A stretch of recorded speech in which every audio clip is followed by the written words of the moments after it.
Fitness and Success family. This video is for anyone out there who finds themselves constantly involved in their mind, constantly wanting to fill up the gaps in their lives in many different ways.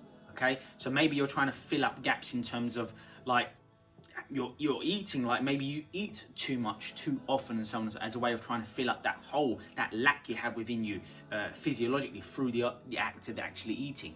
Maybe you're someone who feels lack and incomplete, and therefore tries to constantly fill up moments of silence with talking and socializing when it's unnecessary or maybe even inappropriate at times, because you don't want to sit in silence. You don't want to sit either on your own in silence or sit amongst other people and be silent. You find it too awkward because your mind starts to get caught up in patterns and starts to think, this is weird, do something to change the situation. People are thinking this of you, they think you're antisocial, they think you're awkward, that they think you can't communicate, and then you start to talk for no reason. It's like, you didn't need to do it. You don't need to force things.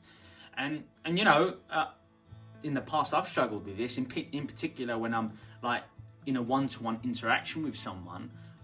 If you're sitting with someone over coffee or dinner or what have you, or lunch or anything like that, like in the past I would try to fill up those silences, because in my mind I had the wrong perspective. I'll be thinking things like, if there are silences, then that communicates that the conversation isn't as effective, powerful, or as positive as it could have been. In which case, I would reverse it on myself and say, that's a failure on my part. And really, that's a limiting thought on my part as well. So even though back then I used to have these really riveting, powerful, deep, insightful conversations with people, because I wouldn't allow for those glimpses of silence and those pauses, not just with people, guys. Remember, when you're on your own and you're thinking your element, and like I gave the analogies of overeating and all these sorts of things, it's the same sort of thing. It's constantly trying to fill things up. It's just like, have you got like a room in your house that's like filled with garbage and junk? Yeah, clean it and get rid of at least half the stuff in there. I'm telling you right now, these things in different areas in life are very much linked. It's to me, a messy house is a sign of an overactive ego, being overly absorbed with the past, your memories, identifying with who you are. This is what I have, I'm clinging on to these possessions, these things, this junk. I know it's junk, I still want it. And the same thing is trying to fill the void in your conversations, in your relationships, trying to fill up things because you think it's empty. And really the whole point of me making this video is to teach you that moments of silence are actually some of the most beautiful states we could ever experience. And we teach ourselves that more is better, and it couldn't be far from the truth, to be honest with you. Complexities is not better. If you think about it in relationships, it can lead to misunderstandings, miscommunication, a lack of clarity. In business, complexities can lead to large mistakes in operations, in your systems, being unable to articulate how you want your product to look or service to be created, and what you're doing for your clients. You're overly complicating the whole process and potentially baffling your clients and employees, for example. Like, it applies everywhere, guys. So simplicity, the present moment, stillness are some of the most beautiful things we can learn to experience. And like I had problems with in the past, it's because of my perspective. So I needed a shift in my perspective. And that can happen from things like neuroplasticity, stimulating neurogenesis, partaking in new activities, changing your beliefs over time, sleeping well, having a good nutrition, all these sorts of things. I'm not going to go into in great depth in this particular video. But yes, it's all about becoming at one with silence. Because when you're used to filling up silences with people or with yourself, what you're doing here is you're feeding, you're fueling your own compulsive thinking and your own compulsive patterns.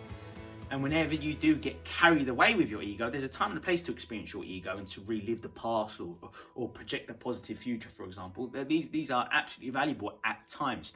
But the problem is, the mind is very addictive, and we're addicted to the mind.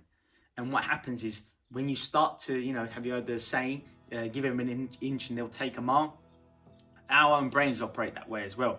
When we start to think about, our past, our future, concepts relating to time, all these sorts of things, and relationships, and how we could have reacted and what we should have said, all these sorts of things, or, concerns about your finances or your relationships, or your concerns about your physical shape or your health. when you start to get enthralled, even if you started to think about something that's innocuous or just something about your past that you needed as a reference for now, maybe a meeting or something like that, like if you get carried away in that, over time your insidious, detrimental, compulsive thinking will pervade into that kind of thinking, because it's an addiction. And then you'll start to become feel inadequate, insufficient, incomplete, and a great source of lack, and therefore pain and suffering. So, you know, become conscious of your own thinking, of course, and also appreciate that moments of silence are some of the very best things we could do for ourselves and therefore other people. So start to embrace moments of silence. Don't look to fill it up or come up with something to do to be busy. You know, there's a difference between being busy and productive and just being busy for the sake of it. So be careful you're not one of those people who are just keeping busy but not really doing anything substantial. And that can often be a sign of a lack of inner peace, a lack of inner joy, and therefore happiness, because you're constantly looking to distract yourself.